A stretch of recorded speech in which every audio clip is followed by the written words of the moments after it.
Okay, good morning everyone. Before we begin our presentation, let us do a self-introduction. I'm Ying-Wei. I'm Shailing. I'm Renee. I'm Sunyi. I'm Rowan. And I'm Aditi.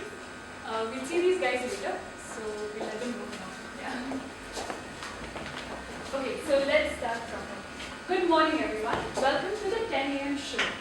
I would like to thank you for being here in our studio today. And today we're going to talk about diversity between engineers and non-engineers in the workplace. Okay, first off, let us find out what's the general opinion on engineers versus non-engineers from you. So can we have a show of hands, please? Do you think that non-engineers communicate better than engineers? Wow, so most of you all do not believe that non-engineers communicate better. So okay, that's good. I believe we have some sense of engineer pride over here. Okay, show of hands. Who thinks that engineers have better analytical skills? That's pretty much everyone. That's again very stereotypical, but yeah, all of us believe that. Okay, thank you all for your opinions. Now let us hear what the people on the street have to say about these two questions.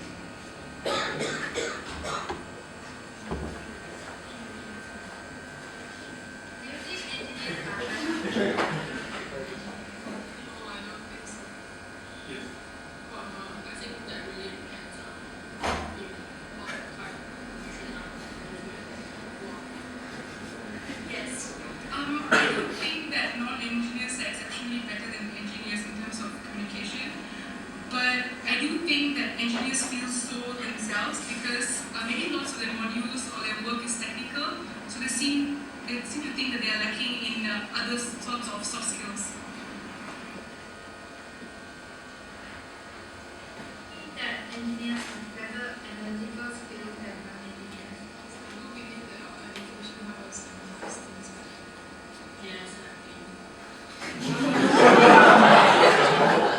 Yes, I think engineers are more analytical than the non-engineers.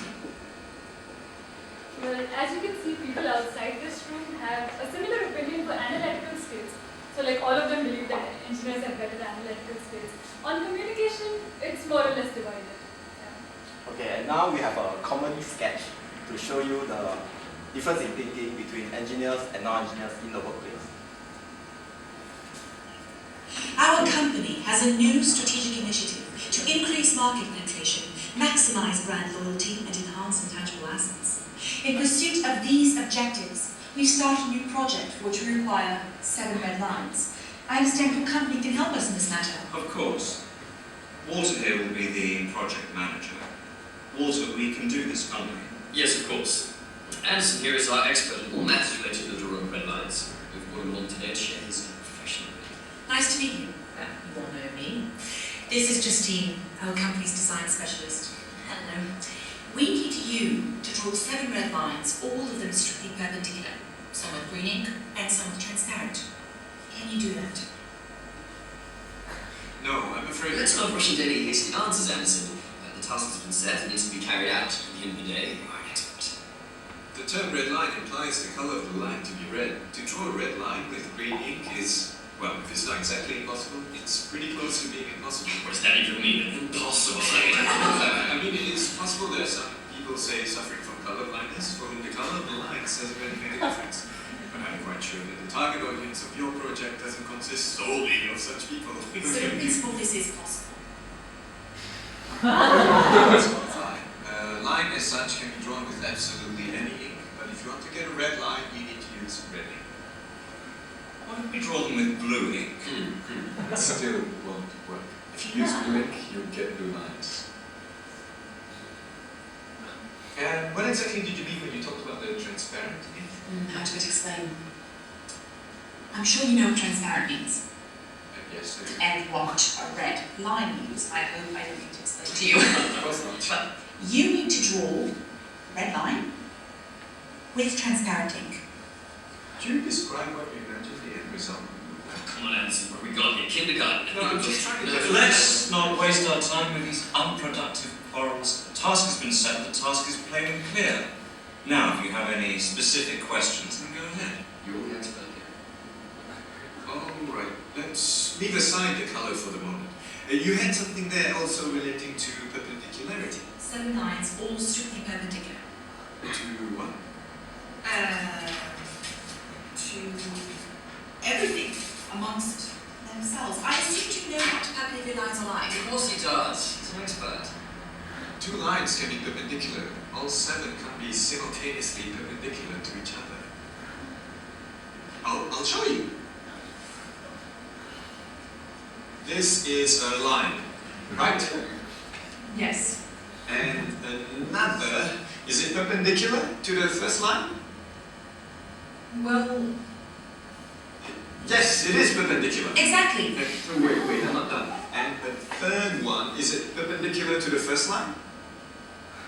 Yes, it is. But it doesn't cross the second line. They're both parallel. Not perpendicular. Suppose so. There it is. 2 lines can be perpendicular. Can I have a pen?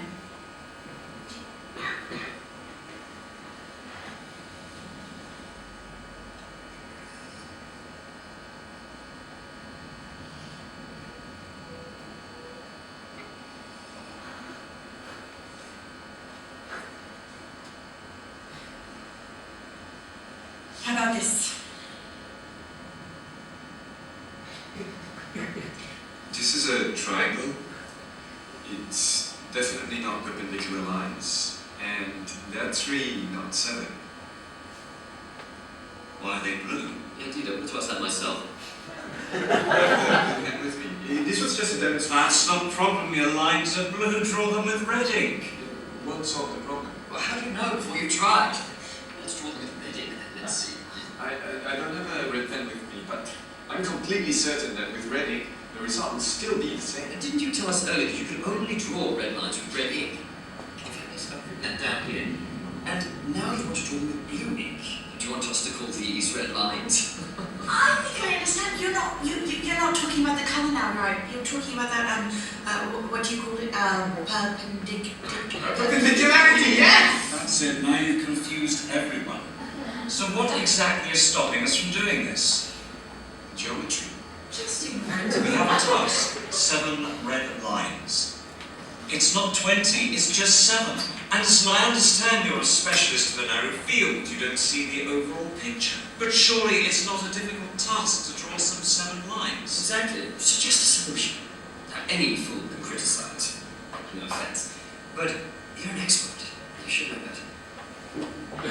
Well, just look at that stunned face. I feel a little evil. I feel it would be fun to see more of those expressions. Really? Yeah. Well, I think I have an idea just for that. Okay, now everyone, let us have a lucky draw now. So will everyone of you please reach underneath your chair and feel for a cylindrical object? The front edge. Yeah, the front edge. Please just feel everybody. Those who win it will win great prizes. Yes, we have 1 minute here. Well, feel it. The front edge. Yeah, I think she found something. Come on up. Yes, and we have a second one, and now we have a third one. And I'm feeling it's around this area. Yeah, just feel on the front edge. Yes, it's so all 3 lucky winners, please come up to the front. Yeah, please come up to the front. Thank you.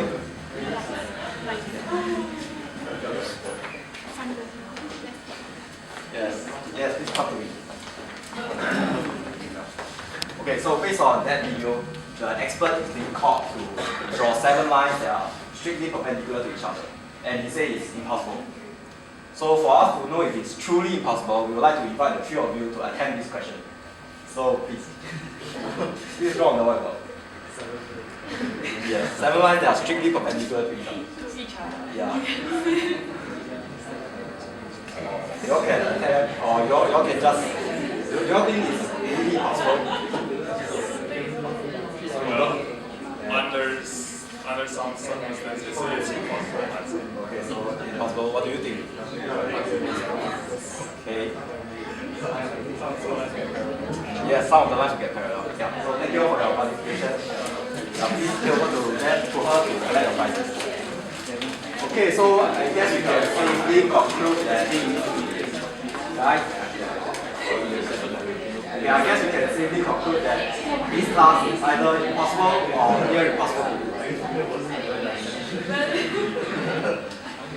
Okay, so as we can see that our three participants also agreed that it's close to impossible, right? So some of the best minds in Asia, we're all from good university, right? Can't do it.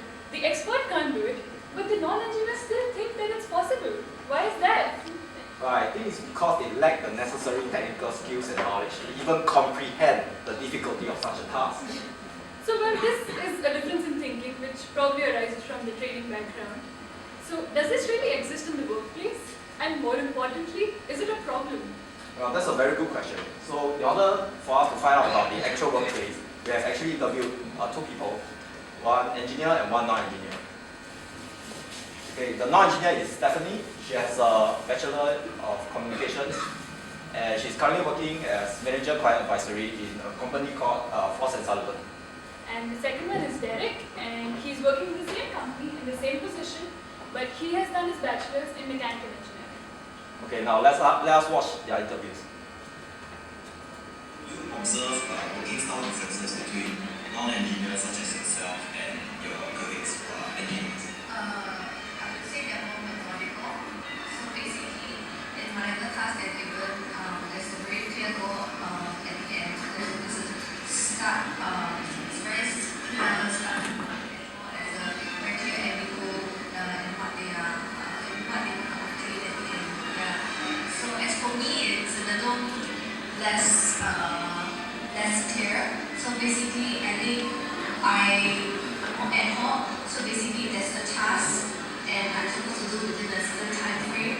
I can be less disciplined as compared to the engineers. So that's one big difference I see in the working style.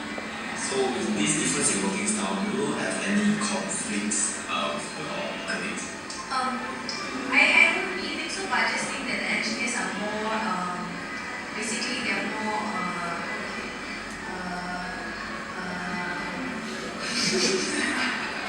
So I get there's not much of a conflict where you're just in charge of different areas. yeah, just that I guess I'm better with the soft skills, and then with the important engineers are not as adept at the soft skills. It's just that maybe I'm more sensitive and acute, and I see that playing out a lot because I have to manage a lot of expectations and even the competitions with the government or my clientele.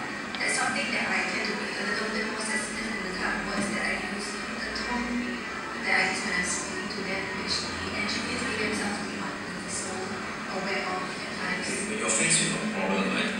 So do you tend to seek help from colleagues who are of the same training background as you, before seeking out from others? Sometimes I do because it's easy to relate. I guess they can relate where I'm coming from. Let's say if I have a problem, they probably can see from my point of view. Maybe from engineering point of view, it's like a cause and effect. So sometimes when I have conversations with them, they don't really know what's my issue, and to them it's so easy. Just do this A, B, and C together. And for me, maybe the issues are not so clear. Problems that I face are not so clear, but for them they see in a different way. Yeah. So do you think that difference in perspective can actually help solve your problem? Yeah, so we have different opinions, people have different opinions, different ways of solving problems. Actually, it helps me in my job to attain a solution even faster. So do you see any difference in, I'm guessing there'll be people who've done engineering and then a master's in business or economics. Exactly. There'll be people who've done bachelor's in something else, and then again probably a master's in business and I think, so yes. Is there a difference between them? Yes, I think so, because for engineering students, what normally we do is we do things very systematically. We have very systematic approach. We plan ahead like 3 months, 30 days, 60 days, 90 days.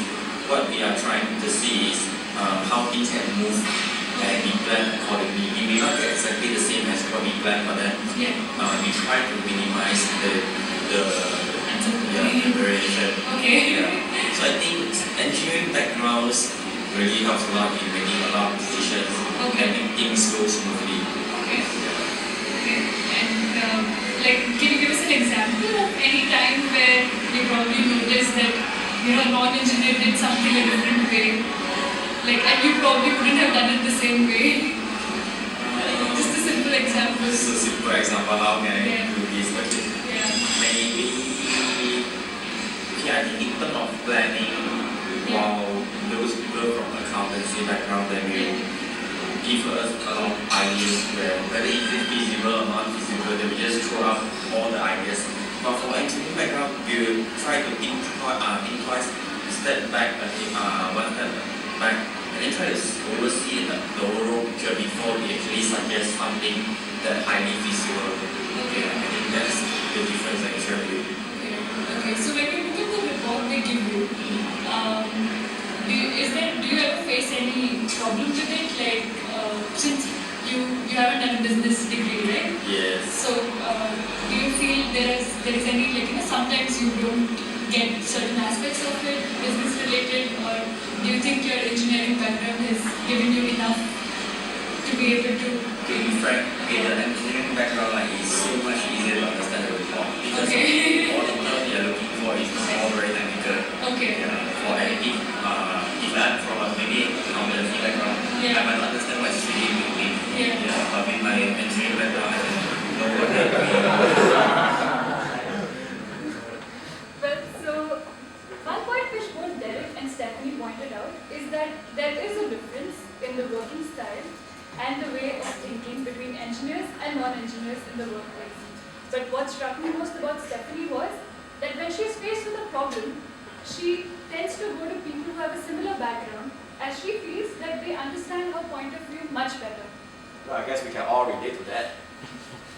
So, and the thing that strikes me most about Derek is that he believes that he has the advantage in his job because of his technical background. But I wonder whether this technical background is all that matters, doesn't matter all the time. Like, how is it? Well, let's find out.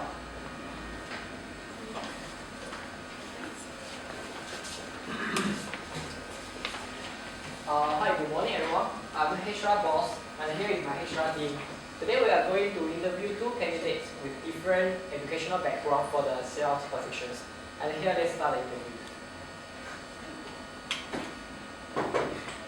Please come in. May I exit? Yes, please. Hello.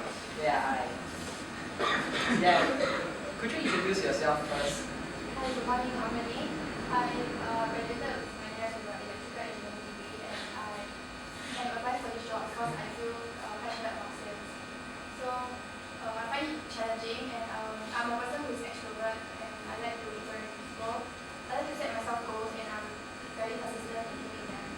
Previously I worked at ABC company as a sales rep and I was the top salesperson for 2 years running.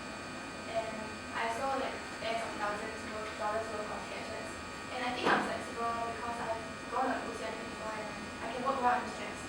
So to further prove my passion in sales, Yeah. Okay, I can see your actions. So how about you? I'm Shelly and I'm a marketing lead from NUS. Since I've done a marketing degree and sales job, I think I'm more qualified to do the job. Okay. Can you describe your previous internship? I've done internship in several positions. For example, I'm working from ABC company and BCD company for 3 months. I have gained many marketing skills and I think I have the necessary exposure in the field of sales. How about you? I did an internship in PQR firm, yeah, and so basically it sales you sell stuff, right? So that's what I did, I sold stuff. Okay, that's good. Okay, thank you for your time. We'll get back to you soon. Yeah, no worries. So, which one should we hire? I think I prefer Renee. She seems very passionate about this sales position in our company. But I think Charlie is better asset to our company because he has a relevant knowledge. But he shows lack of interest in this job. And we should not only look at the education background, it's the passion that matters. So, passion versus educational background, if you are the HR manager, what will you do? Yes, what will you do? Is background all that's important, or would you pick passion over background?